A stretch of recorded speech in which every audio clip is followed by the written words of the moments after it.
नमस्कार, आपने देखना शुरू कर दिया है द एंगल और मैं हूं आपके साथ छवि अवस्थी। चलिए सबसे पहले नजर डालते हैं आज की सुर्खियों पर। पूर्व राष्ट्रपति प्रणब मुखर्जी अब इस दुनिया में नहीं रहे। आज उनका अंतिम संस्कार हुआ। इस दौरान पूर्व राष्ट्रपति को राष्ट्रपति, प्रधानमंत्री सहित कई नेताओं ने श्रद्धांजलि दी। राजस्थान में कांग्रेस और भाजपा ने अपने सभी कार्यक्रम रद्द कर दिए हैं। अब ये कार्यक्रम 7 दिन के राजकीय शोक के बाद किए जाएंगे। देश में कोरोना का कहर जारी, 37 लाख के पास पहुंचा आंकड़ा। वही राजस्थान में भी कोरोना संक्रमितों का आंकड़ा हुआ 82,000। छत्तीसगढ़ के जांजगीर चांपा जिले में बाढ़ और कोरोना का कहर जारी, आम जनजीवन हो रहा अस्त व्यस्त। भारत और चीन के बीच चल रहे सीमा विवाद के बीच चीन ने एक बार फिर से घुसपैठ की कोशिश की है, जिसको भारतीय जवानों ने नाकामयाब कर दिया। वहीं सीमा पर तनाव के बीच चीनी विदेश मंत्री वांग यी की प्रतिक्रिया सामने आई है। वांग यी ने कहा कि भारत और चीन को अपने मतभेदों को काबू में करने की जरूरत है और उन्हें संघर्ष में बदलना ठीक नहीं है। चीनी विदेश मंत्री ने कहा कि बीजिंग हमेशा से विवादित चीन भारत सीमा के साथ स्थिरता बनाए रखने के लिए पूरी तरह प्रतिबद्ध है। उन्होंने कहा कि चीन भारत से बातचीत करना चाहता है ताकि नई दिल्ली के साथ चल रहे मतभेद को हल किया जा सके। वहीं सीमा पार जारी तनाव के लिए वांग ने भारत को जिम्मेदार ठहराया है। सिंगापुर में भारतीय मूल के नेता प्रीतम सिंह ने इतिहास रच दिया है। जब उन्हें देश की संसद से पहले नेता प्रतिपक्ष के रूप में विशेष अधिकार सौंपे, सिंह के वर्कर्स पार्टी 10 जुलाई को हुए आम चुनाव में 93 से 10 संसदीय सीटों पर जीत हासिल कर चुकी है। ये सिंगापुर के संसदीय इतिहास में विपक्ष की पहली सबसे बड़ी मौजूदगी है। इससे पहले देश के संसद में कभी भी नेता प्रतिपक्ष का औपचारिक पद नहीं रहा है। सदन की कार्रवाई शुरू हुई। सदन की नेता इंद्राणी राजह ने औपचारिक रूप से सिंह को देश के पहले नेता प्रतिपक्ष की मान्यता दी। पूर्व राष्ट्रपति प्रणब मुखर्जी का आज अंतिम संस्कार किया गया। जानकारी के अनुसार दिल्ली के लोधी रोड शमशान घाट में पूर्व राष्ट्रपति को अंतिम विदाई दी गई। इससे पहले उनके पार्थिव शरीर को अंतिम दर्शन के लिए उनके निवास स्थान पर रखा गया। राष्ट्रपति, प्रधानमंत्री, लोकसभा अध्यक्ष, रक्षा मंत्री और पूर्व प्रधानमंत्री मनमोहन सिंह सहित कई लोगों ने पूर्व राष्ट्रपति प्रणब मुखर्जी को उनके आवास पर जाकर श्रद्धांजलि दी। राष्ट्रीय स्वयंसेवक संघ प्रमुख मोहन भागवत ने कहा कि प्रणब मुखर्जी ने एक शून्य छोड़कर चले गए हैं।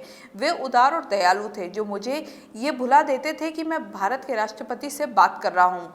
राजनीतिक मतभेदों के बावजूद सभी को अपना बनाना उनकी प्रकृति में था। उन्हें हमेशा याद किया जाएगा। पूर्व राष्ट्रपति प्रणब मुखर्जी के निधन के बाद प्रदेश कांग्रेस ने अपने सभी कार्यक्रम निरस्त कर दिए हैं। राजस्थान प्रभारी अजय माकन का फीडबैक कार्यक्रम भी एक सप्ताह के लिए निरस्त कर दिया गया है। अब 7 दिन के बाद माकन कार्यकर्ताओं से फीडबैक लेंगे। पीसीसी चीफ गोविंद सिंह डोटासरा ने ट्वीट कर ये जानकारी दी। डोटासरा ने कहा कि अब 8 को जयपुर और 9 सितंबर को अजमेर संभाग का कार्यक्रम होगा। वहीं बीजेपी ने भी पूर्व राष्ट्रपति के निधन के बाद अपने सारे कार्यक्रम रद्द कर दिए हैं। भाजपा मुख्य प्रदेश प्रवक्ता रामलाल शर्मा ने कहा कि ये कार्यक्रम 8 और 10 सितंबर को होंगे। पूर्व राष्ट्रपति प्रणब दा का निधन हम सबको स्तब्ध करने वाला है और उनके निधन के कारण 7 दिन का राष्ट्रीय शोक घोषित किया गया है। भारतीय जनता पार्टी के द्वारा राजस्थान सरकार के ऊपर हल्लाबोल कार्यक्रमों की शुरुआत 28 तारीख से की गई थी और 28 तारीख और 31 तारीख के कार्यक्रम तो संपन्न हुए। 2 सितंबर और 4 सितंबर को जो उपखंड और जिला कलेक्टरों को ज्ञापन देने का जो कार्यक्रम था, उन कार्यक्रमों को राष्ट्रीय शोक होने की वजह से स्थगित किए जाते हैं। अब इन कार्यक्रमों को 8 सितंबर और 10 सितंबर को आयोजित किया जाएगा। सभी कार्यकर्ता नवीन तिथियों के आधार पर इन कार्यक्रमों की आप तैयारी करें।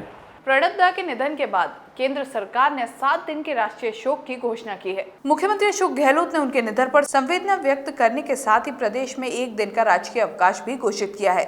आज सभी राजकीय कार्यालयों में अवकाश रहेगा। सामान्य प्रशासन विभाग ने इसके आधिकारिक आदेश जारी कर दिए हैं। इस दौरान देश भर में सभी भवनों पर राष्ट्रीय ध्वज आधा झुका रहेगा और आधिकारिक तौर पर मनोरंजन का कोई कार्यक्रम आयोजित नहीं किए जाएंगे। रासुका कानून के तहत गिरफ्तार किए गए डॉक्टर काफिल खान को इलाहाबाद हाईकोर्ट ने जमानत दे दी है। उन पर सीएए को लेकर भड़काऊ भाषण देने का आरोप है। इसके साथ ही डॉक्टर काफिल को तुरंत रिहा करने के आदेश दिए हैं और उन पर लगी रासुका को भी हटा दिया गया है। अदालत ने कहा कि रासुका के तहत गिरफ्तारी अवैध है।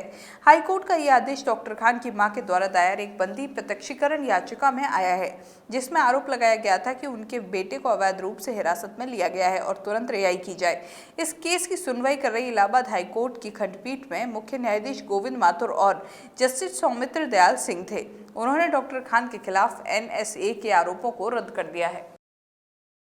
भारत में कोरोना का आंकड़ा तेजी से बढ़ रहा है। देश में एक बार फिर कोरोना संक्रमण के मामलों में उछाल देखने को मिला है। पिछले 24 घंटे के अंदर 69,921 नए मामले सामने आए हैं और 819 लोगों की मौत हो गई है। इस तरह देश में कोविड-19 से मरने वालों की संख्या 65,452 हो गई है। देश में संक्रमण के मामले बढ़कर 36,91,183 हो गए हैं। वहीं राजस्थान में भी कोरोना की स्थिति भयावह होती जा रही है। यहाँ हर रोज 1000 से अधिक मरीज सामने आ रहे हैं। पिछले 12 घंटों के दौरान 670 नए मामले सामने आए हैं और 6 लोगों की मौत हो गई है। राजस्थान में अब संक्रमितों का आंकड़ा 82,363 पहुंच गया है और 1,062 लोगों की अब तक मौत हो चुकी है। आज सबसे ज्यादा मामले कोटा में 108, जयपुर में 90, जोधपुर में 61, नागौर राजसमंद में 14-14, अलवर में 57, बूंदी धौलपुर में 37-37, झुंझुनू में 22, झालावाड़ 12, 21-21, बाड़मेर भरतपुर 8-8, पाली 25, बांसवाड़ा 26, अजमेर 20, बीकानेर 17, उदयपुर 13, भीलवाड़ा 35, सीकर 9, डूंगरपुर 10, सवाई माधोपुर 6 और चित्तौड़गढ़ में 11 नए मामले सामने आए हैं। छत्तीसगढ़ के जांजगीर और चांपा जिले में कोरोना और बाढ़ से दोहरी मार पड़ी है। इसको लेकर द एंगल की टीम ने जांजगीर चांपा जिला कलेक्टर यशवंत कुमार से खास बातचीत की। कलेक्टर यशवंत कुमार ने बारिश के पानी से क्षतिग्रस्त जर्जर सड़कों की मरम्मत करवाने की बात कही। साथ ही साथ बढ़ती कोरोना महामारी को देखते हुए अंतर्राज्यीय बस खोलने जाने पर स्पेशल गाइडलाइन के नियमों के बारे में बताया। जिले में बढ़ती कोरोना महामारी को लेकर आम जनता को मीडिया के माध्यम से सतर्क करने और शासन द्वारा जारी किए गए निर्देशों का पालन करने की अपील की। नहीं, ये एक रोड की बात नहीं है। अभी जो मैसिव बारिश हुई है यहाँ पर बहुत अधिक संख्या में अतिवृष्टि की घटना हुई है जांजगीर जिले में। एक दिन में 212 मिलीमीटर बारिश हो गई है, तो उसमें न सिर्फ गांव की सड़कें बल्कि कई मेन सड़कें NH की सड़क तक जो है क्षतिग्रस्त हो गई है और उसमें रिपेयर वर्क लगातार किए जा रहे हैं और उस पर आगामी दिनों में रिपेयर वर्क कर लिया जाएगा। सभी चीज़ों के लिए स्पेसिफिक निर्देश हैं। अंतर्राज्यीय बस जो खोले गए हैं उसके बारे में स्टेट से स्पेसिफिक निर्देश हैं कि कैसे बसों को चलाना है, कैसे परिचालन उनका किया जाना है। ऐसे अननेसेसरी तरीके से नहीं खोला गया है। उसमें पूरे उनको सैनिटाइज करना है बसें को हर एक परिवहन के बाद उपरांत, तो वो सारी चीज़ें की जा रही हैं। इसके अलावा ज़िले में जो कोविड-19 के केसेज जो बढ़ रहे हैं तो उसके बारे में हम पूरी तरीके से हमारा स्वास्थ्य विभाग का अमला तैयार है। कोविड-19 हॉस्पिटल चल रहा है, हमारा आइसोलेशन सेंटर तैयार है और आगामी कुछ दिनों में हम पूरे ज़िले में 1000 बेड कैपेसिटी की बेड की इस्टेब्लिशमेंट करने जा रहे हैं। तो कहीं कोई डरने की बात नहीं है, लेकिन फिर भी मैं आम जनता से निवेदन करना चाहता हूँ आपके माध्यम से, मीडिया बंधुओं के माध्यम से, कि आप जब तक अति आवश्यक ना हो तब तक घरों से बाहर ना निकलें और प्रशासन के जो निर्देश दिए गए हैं उसका पूर्णतः पालन करें। कोरोना काल में परीक्षा कराने का विरोध पूरे देश में हो रहा है। इसी के तहत झुंझुनू में NSUI छात्रों का सत्याग्रह जारी है। झुंझुनू जिला अध्यक्ष अंकित जाखड़ के नेतृत्व में जिले भर के NSUI कार्यकर्ताओं ने गांधीवादी तरीके से सड़क पर लेटकर छात्र हितों की रक्षा करने की मांग की। इस दौरान छात्र नेता आमिर कुहाड़ू ने भी छात्रों को संबोधित किया। इस दौरान प्रदेश महासचिव अशोक सैनी, पूर्व छात्र संघ अध्यक्ष शाहिद राइन, मोनू शर्मा और सैकड़ों कार्यकर्ता मौजूद रहे। आमिर कुहाड़ू ने व अंकित जाखड़ ने बताया कि यदि जल्दी मांग पूरी नहीं हुई तो बड़ा आंदोलन किया जाएगा। भाजपा के हल्ला बोल कार्यक्रम के तहत डीग कस्बे के AEN के कार्यालय के सामने लोगों ने प्रदर्शन किया। उन्होंने सरकार से बिजली बिलों में कमी, स्थायी शुल्क में की गई वृद्धि को वापस लेने, किसानों के बिजली बिल माफ करने सहित कई मांगों को लेकर भाजपा कार्यकर्ताओं ने ज्ञापन दिया। इस दौरान भाजयुमो कार्यकर्ताओं ने मुख्यमंत्री अशोक गहलोत का पुतला फूंका और सरकार के खिलाफ नारेबाजी की। भाजपा शहर ब्लॉक अध्यक्ष अनिल गुप्ता ने कहा कि प्रदेश की सरकार जनता के साथ वादा खिलाफी कर रही है। उन्होंने बताया कि अगर सरकार हमारी मांगों को नहीं मानती तो हम अहिंसात्मक धरना प्रदर्शन करेंगे। कांग्रेस सरकार निकम्मी है।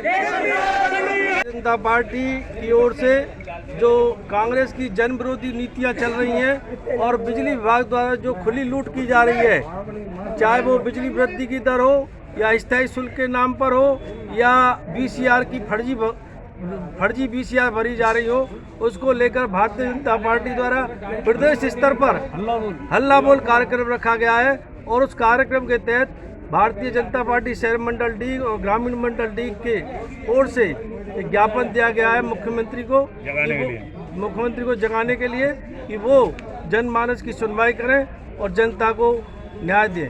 इस बुलेटिन में बस इतना ही। अगर आपको हमारा ये वीडियो पसंद आए तो हमारे चैनल को सब्सक्राइब करना ना भूलें। नमस्कार।